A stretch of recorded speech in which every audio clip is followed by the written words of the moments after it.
Beyond Change, oltre il cambiamento. Ben ritrovati a tutti. Questo è il primo webinar di un ciclo di 4 incontri organizzato da Venice Promex, che è l'Agenzia per l'internazionalizzazione del sistema camerale veneto, un'attività realizzata nell'ambito del progetto Sistema Nord-Est per l'internazionalizzazione finanziato dalla Regione Veneto e dalla Regione Friuli Venezia Giulia. Ma qual è l'obiettivo di questo ciclo di webinar di Beyond Change?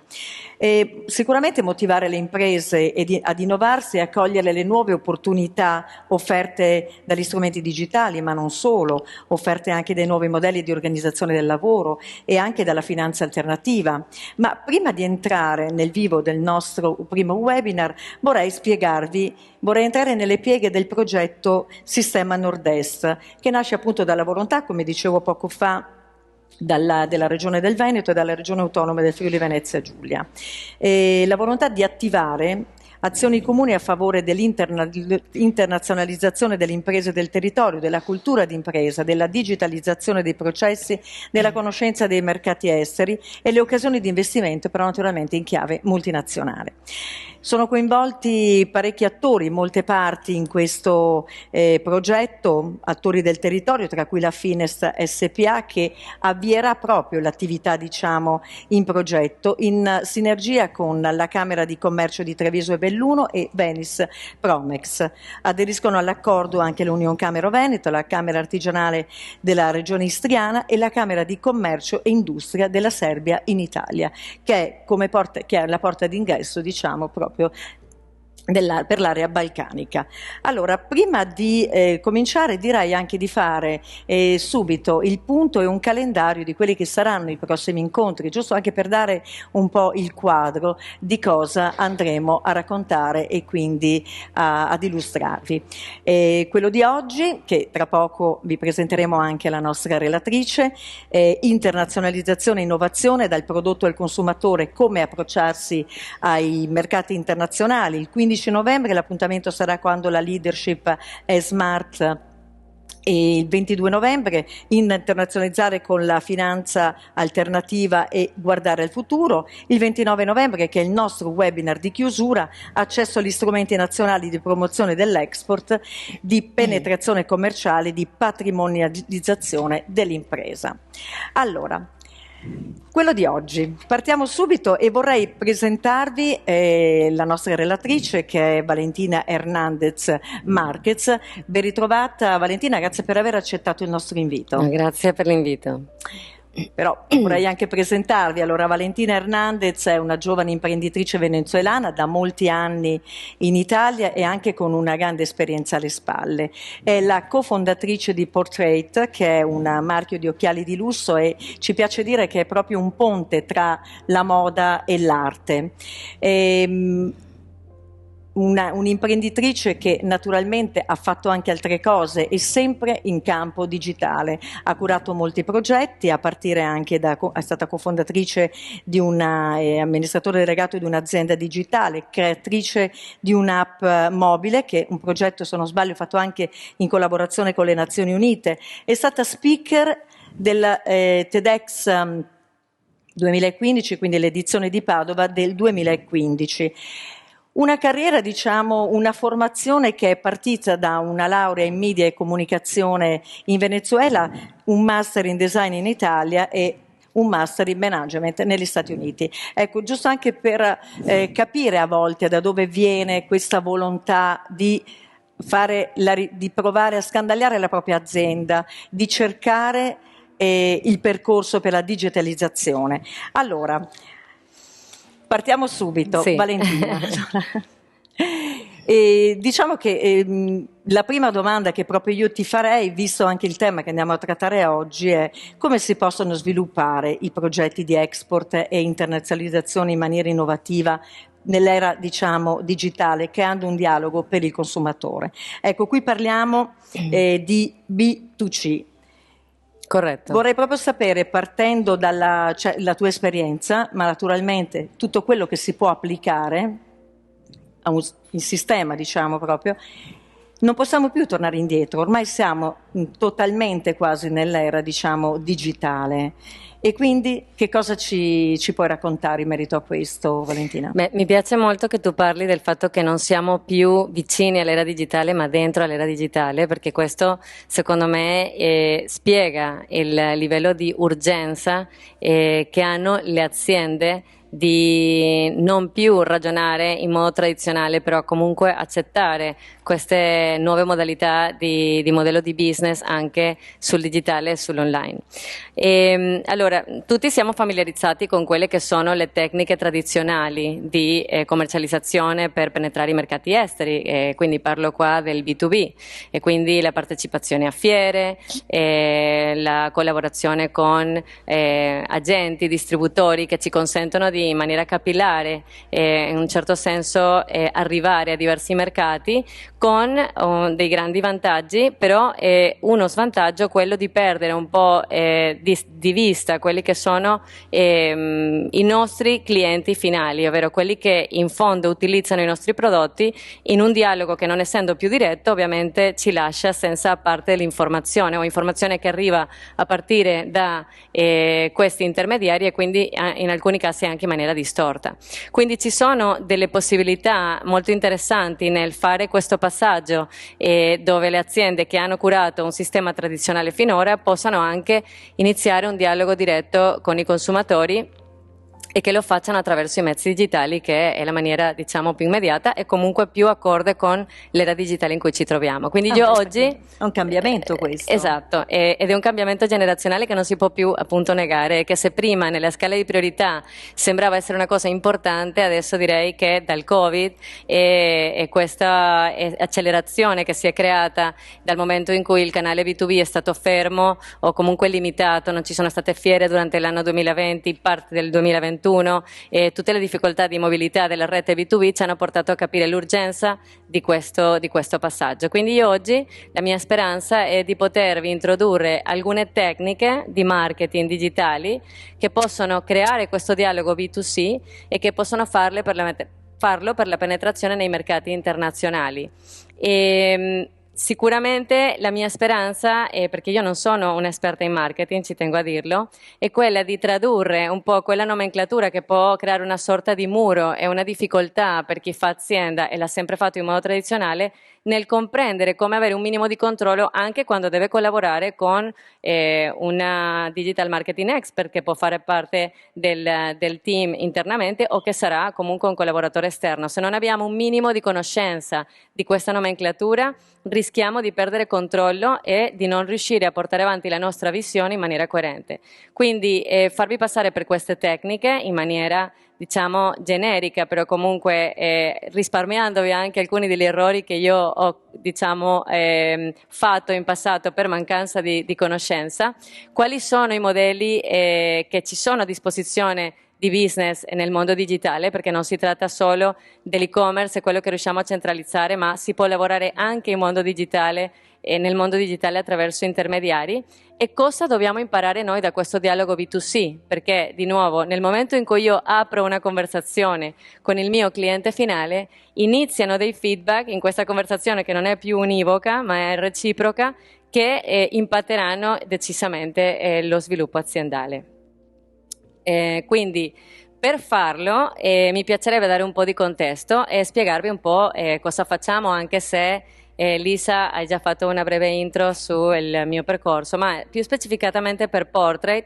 Noi siamo una società che è stata cofondata da me e mio fratello nel 2016 e che si occupa di design e commercializzazione di occhiali. Non sono occhiali in senso, diciamo, tradizionale, sono occhiali che fanno un po', come hai detto, da ponte fra moda e arte, e questo per noi è la nostra interpretazione del lusso, perché noi vediamo i nostri pezzi come delle sculture indossabili in un certo senso, che hanno un processo di manifattura che è di valore, un valore intrinseco. Quindi il lusso per molto tempo è stato associato a una questione di posizionamento o di prezzo, se si vuole, ma non sempre di valore intrinseco. Per noi il lusso vero è quello che è tangibile e che non è tangibile solo nel prodotto, ma anche nella narrativa del marketing e tutta la comunicazione dell'azienda, perché si rivolge a un pubblico colto e che sa cosa vuole, e che noi vediamo un po' come la figura dell'artista, ma non l'artista perché si dedica al mondo dell'arte, ma perché fa leva su questo archetipo dell'artista, nel senso di avere uno spirito libero, una forte necessità di esprimere la propria identità e anche comunque dei gusti ben chiari. E quindi, detto un po' quello che facciamo, possiamo passare al dunque di quali sono questi meccanismi per portare una società che finora ha seguito in maniera tradizionale o tramite il B2B al B2C. E il primo elemento che ci viene a mente a tutti, anche quelli che non masticano molto questa nomenclatura, è l'e-commerce. Però per parlare dell'e-commerce a me piacerebbe ricordare che l'azienda deve fare una sorta di introspezione e conoscere molto bene anche come opera in ambito B2B, perché nel momento in cui io creo una trasposizione del mio linguaggio B2B sul B2C, devo essere in grado di chi arriva nel mio sito ritrovi comunque un'esperienza che è simile, consona e coerente con quello che accade poi nel mondo offline, no? E quindi si parte sicuramente da una conoscenza chiara di chi si è, cosa fa la mia azienda, qual è il mio pubblico, che tipo di persone cercano il mio prodotto o servizio, e quindi anche un po' della intuizione, però si parte anche dalle best practices, e su questo argomento non è necessario reinventare la ruota. Quando si fa un e-commerce ci sono delle figure esperte all'interno di un team di marketing che sono i cosiddetti UX experts o esperti in user experience. Queste persone possono spiegarci quali sono a livello standard le migliori pratiche da mettere in atto per garantire un'esperienza utente interessante e ovviamente in linea con quello che è le politiche o comunque la filosofia del prodotto o servizio che sta andando online. Questo lavoro, che ovviamente all'inizio magari si fa seguendo le best practices e l'intuizione, con il tempo e nella misura in cui attiviamo tutte le attività di digital marketing che creeranno un aumento del traffico, devono essere verificate e devono essere ottimizzate. Quindi il lavoro di ottimizzazione, ci tengo a dire, non finisce, non è un lavoro una tantum, è un lavoro che inizia e che si va ad affinare contrastando quello che sono le nostre intuizioni e che sono le best practices con quello che realmente accade nel momento in cui il nostro sito inizia ad avere un certo flusso di clienti e io inizio a raccogliere dei dati su quello che accade proprio dentro a casa mia, no? Per dirlo in maniera molto semplice. Quindi qui si parla anche di curare tutta quella che è la user journey, tutto il viaggio dell'utente, e che è molto importante che sia chiaro, non inizia nella nostra pagina, inizia molto prima. Non a caso l'e-commerce si conosce anche come landing page perché è un punto di atterraggio, però dove inizia questo viaggio? Nel senso, quali sono i punti di contatto attraverso i quali deve passare un determinato utente o un determinato cliente per arrivare poi definitivamente a casa mia, dove io posso parlargli direttamente di un prodotto o servizio. Allora, Valentina, ho colto alcuni punti della tua relazione adesso, del tuo primo intervento. Il punto fermo è l'analisi continua, ma soprattutto la grande conoscenza che bisogna avere del proprio e-commerce, cioè, come dicevi tu, scandagliare veramente la propria azienda, ma avere ben chiaro che cosa si vuole il proprio business, giusto? Esatto. Allora, tu parli di viaggio, dove nasce il viaggio dell'utente.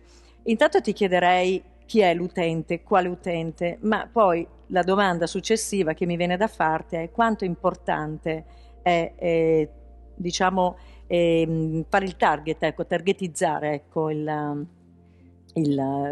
chi vogliamo raggiungere, esatto. Ecco, quanto importante è. Guarda, è la cosa più importante. Difatti penso che quando si parla appunto di punti di contatto, di user journey, se lo si fa senza tenere conto di chi è la nostra audience, probabilmente si farà in maniera sbagliata. E qua ci tengo a dire che la cosa più importante prima di fare qualsiasi attività di digital marketing è la definizione del buyer personas.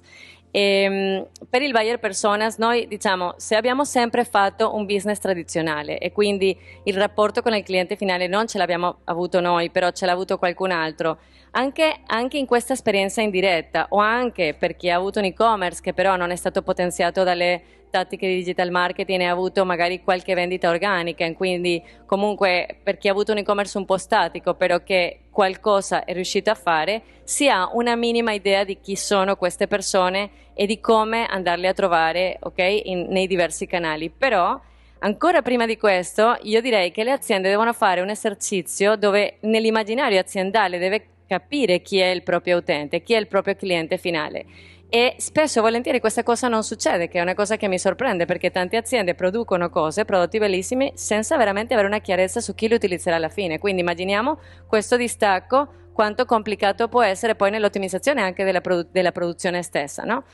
Quindi ci sono molti modi di affrontare questo e recapitolare chi è il nostro buyer personas, e alcuni sinceramente sono anche tool gratuite online che consistono a compilare dei canvas che non sono altro che dei template, come delle grandi tabelle, dove io posso andare a depositare le caratteristiche del profilo di questi utenti. E attenzione, il buyer personas può essere fatto da più di un profilo. Io per esempio, vi racconto la nostra esperienza in Portrait, noi ne gestiamo 4 di profili di buyer personas, dove tutte queste personas hanno delle cose in comune.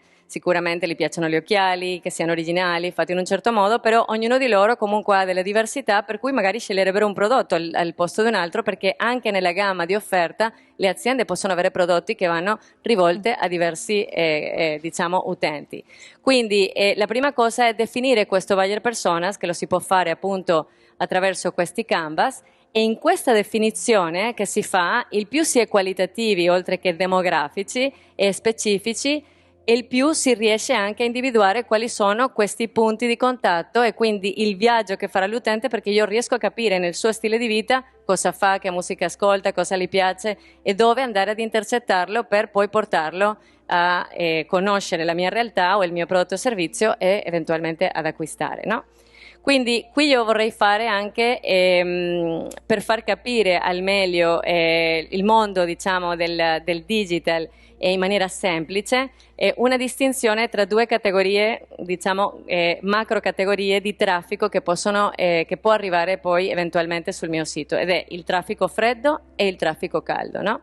E diciamo che tutta la strategia di marketing alla fine si basa sul scaldare l'audience, quindi portare il traffico freddo, che sono le persone in sostanza che non mi conoscono, che però potenzialmente fanno match con il mio buyer personas e quindi potrebbero diventare i miei clienti, e portarli a una temperatura più alta dove già mi conoscono e possono essere più ingaggiati all'acquisto. E poi c'è il traffico caldo, che sono le persone che in passato hanno eseguito qualche interazione con il mio prodotto o servizio, quindi può essere stato non necessariamente una vendita, può essere stato che hanno lasciato il contatto nella nostra newsletter, può essere un contatto che ho sui social, che fa parte della mia community, o qualcuno che mi ha acquistato, e quindi questo traffico caldo che già mi conosce va retargetizzato e va comunque mantenuto caldo, perché attenzione, se io un cliente o un potenziale cliente che mi conosce non lo contatto da tempo, come accade tra l'altro nel B2B, può diventare freddo e non essere più caldo. Quindi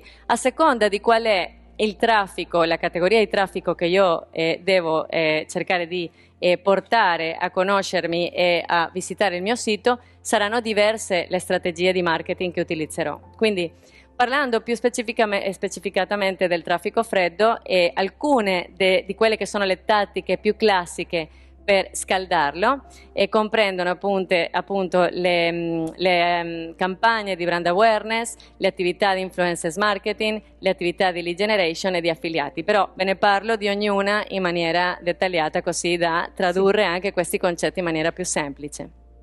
Parliamo di influencer marketing, che è sicuramente la cosa che viene a mente alle persone quando pensano di andare digital e dicono vabbè, se io questo prodotto o servizio lo metto a disposizione di un influencer, sicuramente questo mi renderà più conosciuto in ambito globale, ok? Attraverso i mezzi digitali. Ed è vero, questa è una potenzialità, perché l'influencer marketing si basa sull'autorevolezza che ha un personaggio o qualcuno che comunque si è creato una user base di followers e per veicolare un prodotto o un servizio. Però non tutti gli influencers fanno il caso di tutti i prodotti o servizi, e qui di nuovo avere una giusta conoscenza del buyer personas ci porta a fare una selezione degli influencers che sono in target. Quindi nel momento in cui io faccio questa selezione io devo verificare insieme all'influencer che è diciamo, il suo dovere darmi dei dati di performance, di come sono andati alcune delle campagne che ha fatto magari insieme a altri marchi della concorrenza o altri prodotti, e per verificare appunto che questa coincidenza tra il mio buyer personas e il mio target e quello dell'influencer sia corretto. Oltretutto non tutti gli influencers operano su canali che sono giusti per il prodotto o servizio. Faccio l'esempio di Portrait. Noi siamo un marchio di lusso e avevamo fatto un tentativo di lanciare una campagna di influencers marketing su Instagram e Facebook. La longevità dei contenuti che compaiono su Instagram è così breve che il risultato è stato che abbiamo avuto altissimi picchi di traffico arrivati sul sito, però altrettanto altissimi quantità di utenti che sono rimbalzati e usciti dal nostro canale, e questo ci ha dimostrato che un prodotto che non è di impulso, che potrebbe essere il caso invece di altri prodotti più economici o più di massa, ha bisogno di essere raccontato in una finestra temporale più ampia e con un livello di attenzione o di engagement da parte dell'utente diverso. Il canale Instagram, per esempio, è un canale molto ibrido, nonché un po' promiscuo, dove io magari mi sto guardando le foto di una persona che conosco e atto seguito mi trovo un post di un influencer. Questo non è detto che crei il sufficiente interesse perché io possa fare l'acquisto di un occhiale di 300 euro.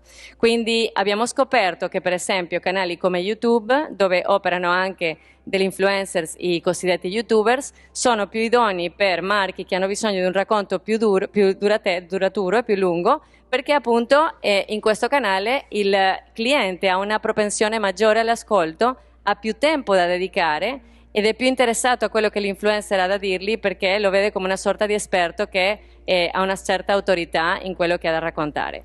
Quindi anche qua l'influencer marketing è un ottimo meccanismo, però non è una cosa che può essere vista come unica strategia da portare avanti per la digitalizzazione, diciamo per scaldare il traffico o per la digitalizzazione di un'azienda o della commercializzazione di un'azienda, però sicuramente visto da solo è una tattica interessante.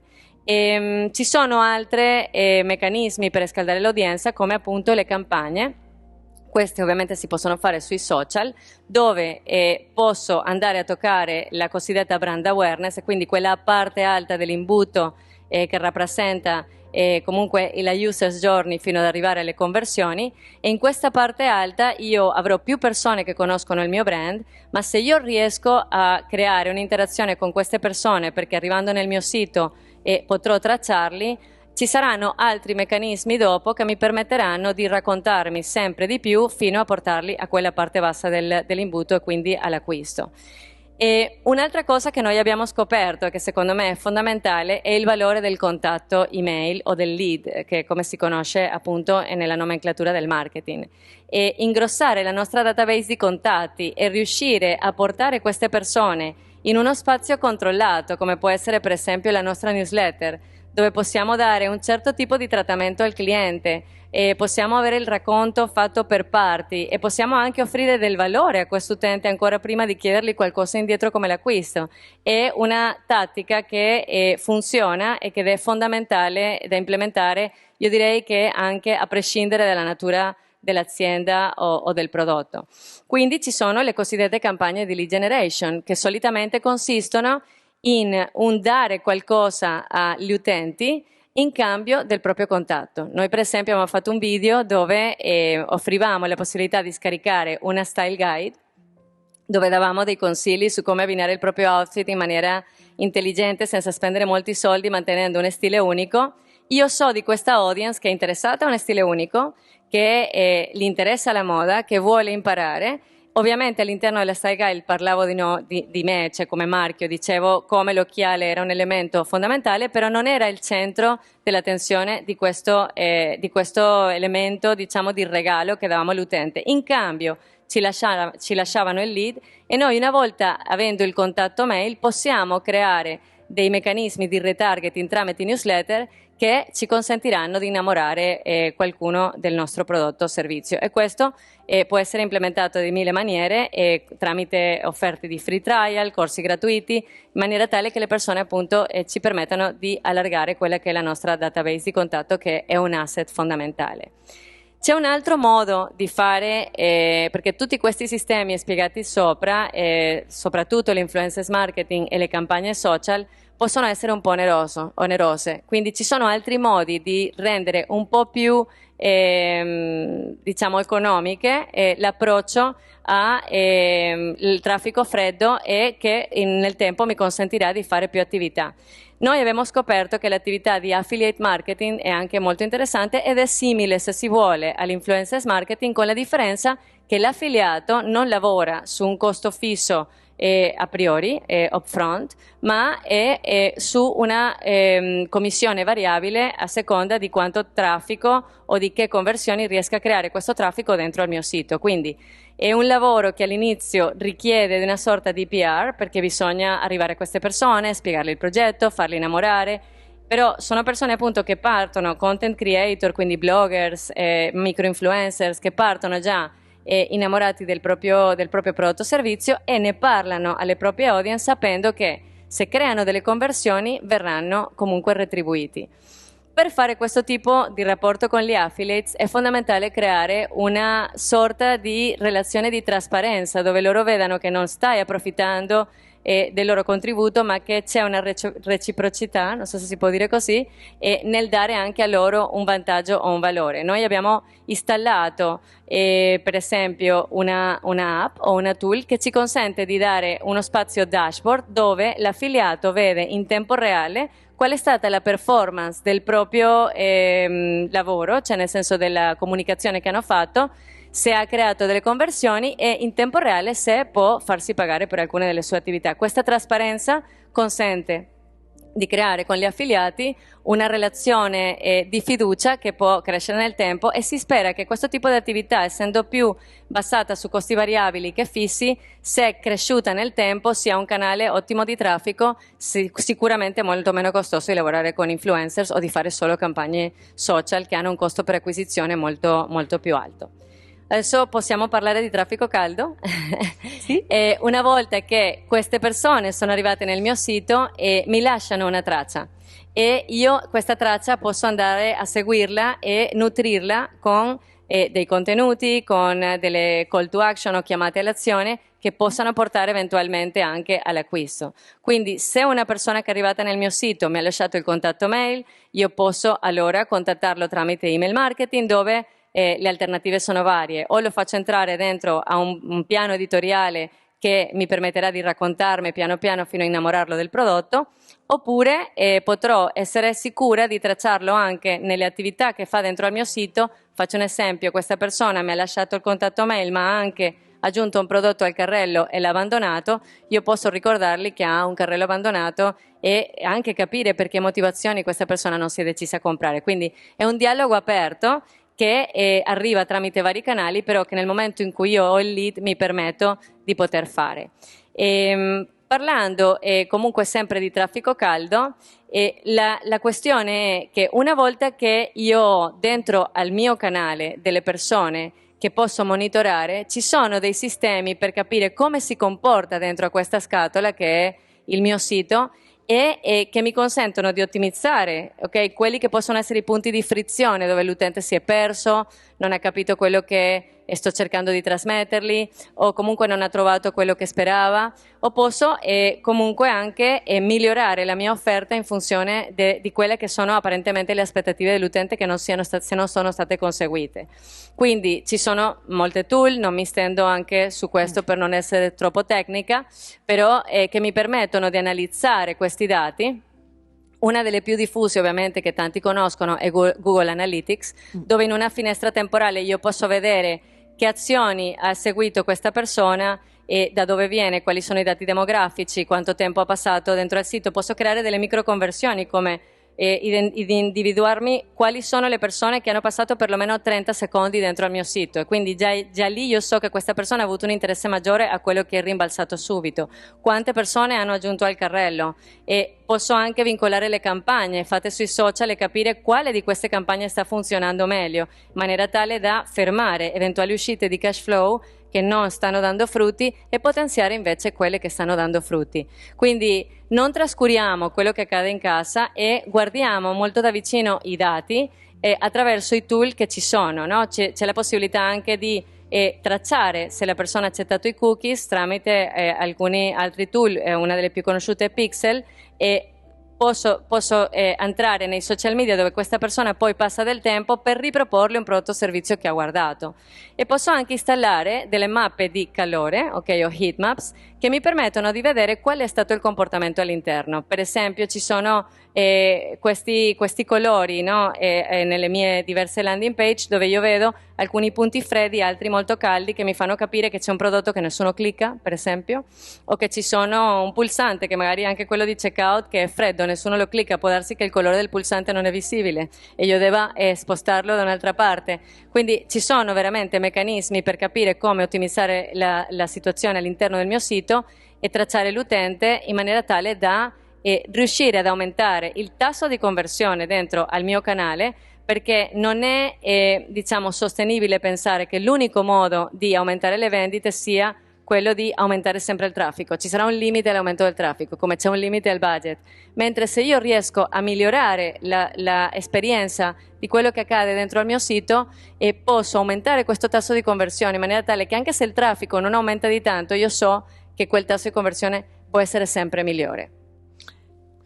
Sì, anche qui abbiamo colto naturalmente dei punti fondamentali. Lo studio del target abbiamo capito che è fondamentale, Valentina, assolutamente. Sì. Cioè, credo che sia la punta, no, per arrivare ad avere un'azienda di successo dal punto di vista ovviamente del commercio e della vendita. E il rapporto fiduciario che si può instaurare con un consumatore anche a distanza, anche questo è abbastanza colpisce, no? Fondamentale. Colpisce.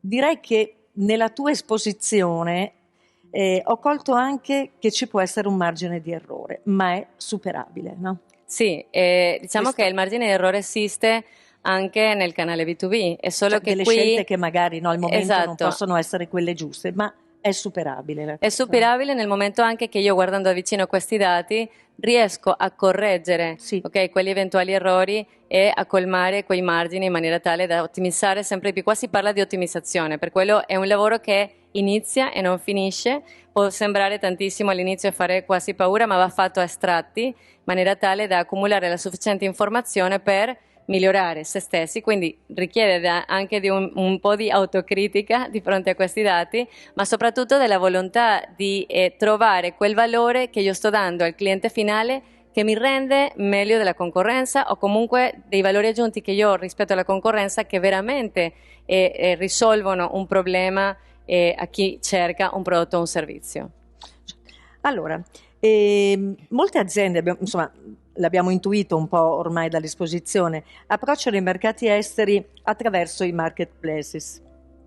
Ecco, quali sono i modelli, diciamo, di business attuabili? Perché anche questo credo che dipenda molto intanto dal tipo di azienda, del tipo del settore in cui operi, ma Sì. poi ci sarà un modello che funziona di più piuttosto che un altro, no? E qui Sì. entriamo, credo, di nuovo in una sorta di azione di scandagliamento, chiamiamolo. Sì, difatti, guarda, il marketplace io lo vedo come in contrapposizione la cosa più simile che c'è al mondo B2B, ma nel digital. Alla fine sono negozi multimarca, i più famosi li conosciamo tutti, quindi Amazon, Zalando, Farfetch, nomino quelli del mondo della moda perché ovviamente è il mondo in cui mi muovo, però credo che tutti siamo... Ecco, questo vale però per altri settori, no? Sì, Giusto? sì, appunto Amazon vende no? anche tecnologia, viti e pure moda, nel senso alcuni sono più ibridi, altri sono più segmentati. Ma il marketplace come tale alla fine è un mega negozio multibrand che ha nel tempo conquistato una base di utenza importante, che sicuramente supera quella che noi abbiamo nel nostro proprio canale. Quindi è interessante pensare che io possa piazzare il mio prodotto in altri canali o diciamo negozi online, che finché io ci penso a vendere il mio prodotto nel mio canale c'è qualcuno che lo vende anche per me. Quindi è, diciamo, alla base del principio di diversificazione. È sicuramente una strategia interessante per andare su questo che è la commercializzazione digitale.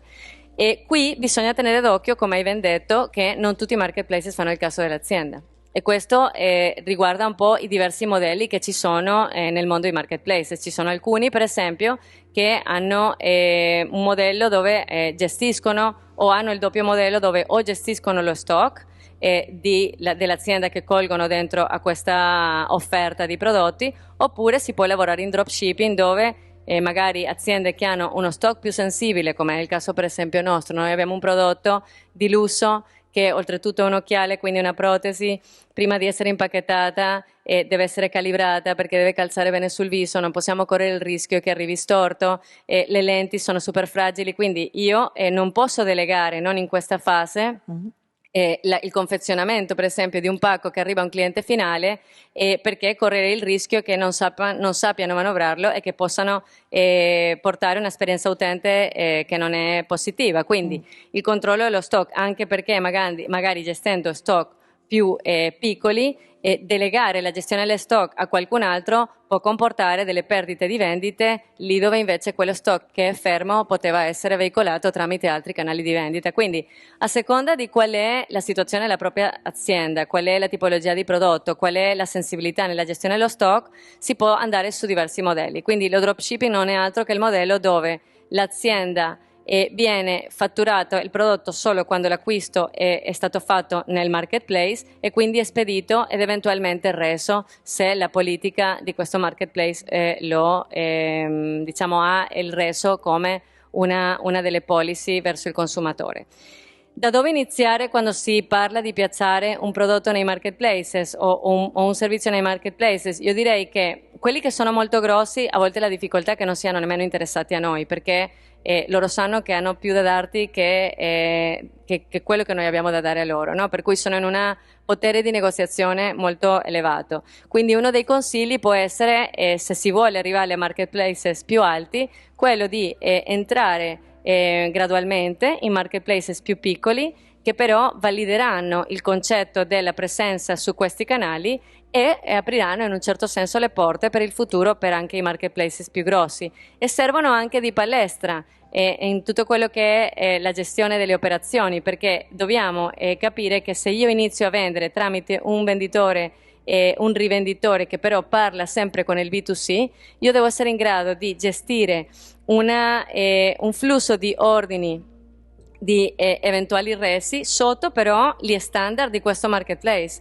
che possono essere diversi fra di loro. Quindi ci vuole tantissimo ordine e tantissima pianificazione nel accedere su diversi marketplaces e farlo in maniera efficace.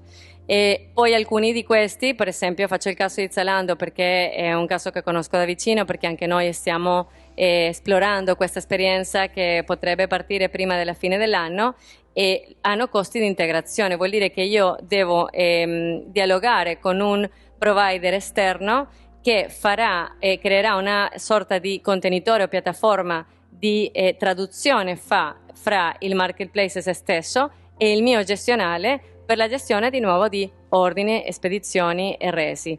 Quindi tutto esce con il vestito del marketplace, e Portrait in questo caso, o l'azienda che per esse lavora con questo marketplace, diciamo tutta la parte di fatturazione e spedizione non è fatta con il proprio vestito ma quello del marketplace. Quindi sono tutti accorgimenti che bisogna tenere molto d'occhio nel momento in cui si scala, e io direi che la strategia potrebbe essere: si inizia gradualmente e piano piano si va a provare, a testare quelle che sono le proprie capacità operative, si fanno anche analisi di costi versus proiezione vendite, e piano piano si può sicuramente considerare come un ottimo modo di diversificare la presenza online.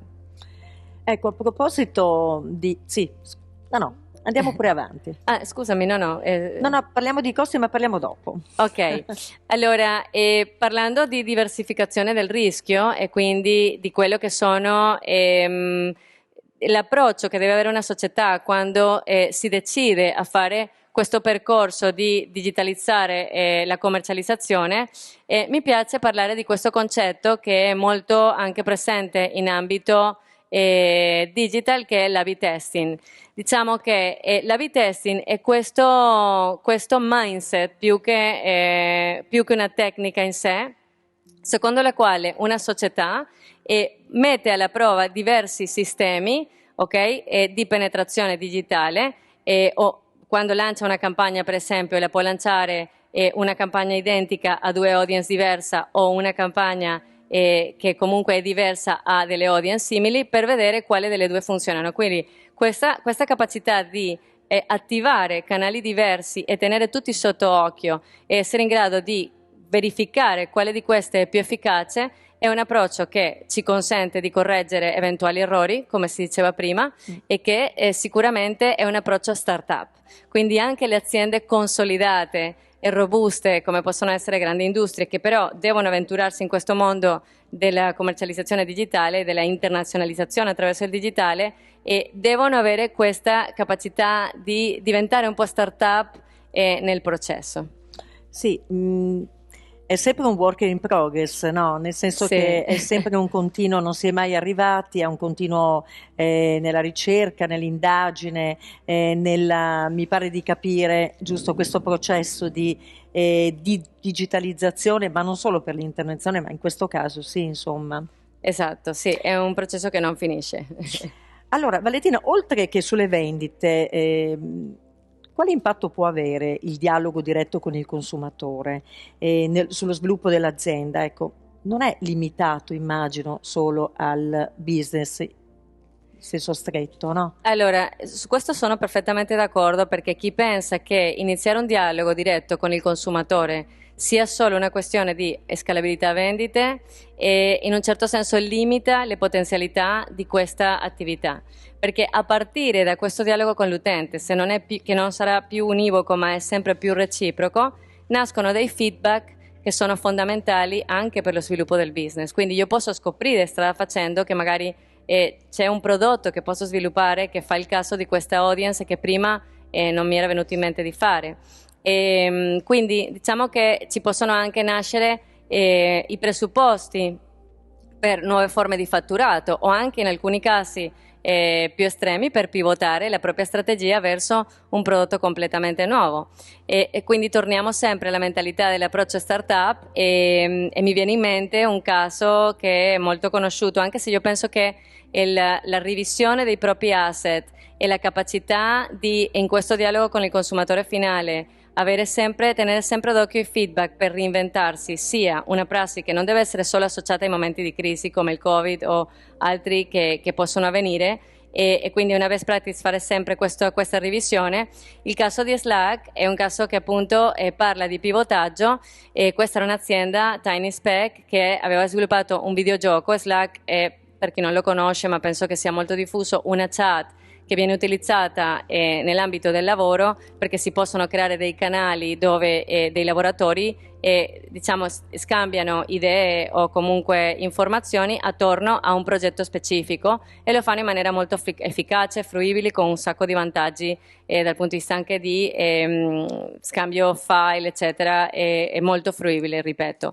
Quindi questo in realtà faceva parte di un videogioco che non era andato tanto bene dal punto di vista appunto della retention o dell'audience, del pubblico, come stava crescendo, era diciamo sotto le aspettative dei creatori, però Stuart Butterfield, mi pare sia il nome del fondatore, e tenendo d'occhio l'audience e come si comportava e come utilizzava questa chat, ha capito che il prodotto era quello, e quindi sono riusciti a rilanciare sul mercato se stessi, però non più il videogioco, ma questa chat, che adesso è diventata di uso super diffuso e comunque è un caso di successo, nella capacità di pivotare nell'ascolto appunto del rapporto diretto con il consumatore finale. Si può sempre cambiare, giusto? Si può sempre cambiare. Cioè, ci si può fermare, giusto, e correggere laddove le manovre di correzione, le possiamo chiamare anche così, no? Corretto. Valentina, un'altra cosa, per quanto riguarda il rischio, ecco, perché è un mondo che cominciamo a conoscere molto bene, ormai la digitalizzazione, ecco, non deve spaventare, anzi il contrario, perché come dicevamo prima c'è sempre una soluzione a portata di mano, anche no, ma insomma no. Allora, il rischio per chi fa impresa c'è sempre. Esatto. E quindi secondo me non si sarebbe imprenditori se non si avesse comunque una tolleranza al rischio di un certo tipo. Però il rischio può essere diversificato e la diversificazione del rischio è fondamentale. Quindi io penso che sia più rischioso per le aziende oggi rimanere su quello che sarebbe il modello tradizionale B2B, l'abbiamo visto, sì. Cioè basta che succeda una crisi a livello mondiale e che si fermi il retail per avere perdite nelle vendite massive. Invece la diversificazione, il poter avere comunque altri canali di distribuzione che sono meno vulnerabili da questo punto di vista o che vanno comunque a compensarsi l'uno con l'altro, è il modo corretto di approcciare il rischio, a mio parere. Infatti ce lo siamo dette anche prima, un po' dietro le quinte, come si dice, che il B2B ha questo rischio, no? Che potrebbero crearsi dei vuoti anche pericolosi. Sì, e man mano che va avanti anche l'era digitale ci saranno sempre più generazioni che dialogano questo tipo o che parlano questo tipo di linguaggio, e quindi sta anche alle aziende a capire per quanto tempo vogliono rimanere estranee a queste nuove generazioni o quando vogliono fare quel passaggio un po' doloroso come tutte le transizioni, ma necessario per così anche ampliare il proprio mercato.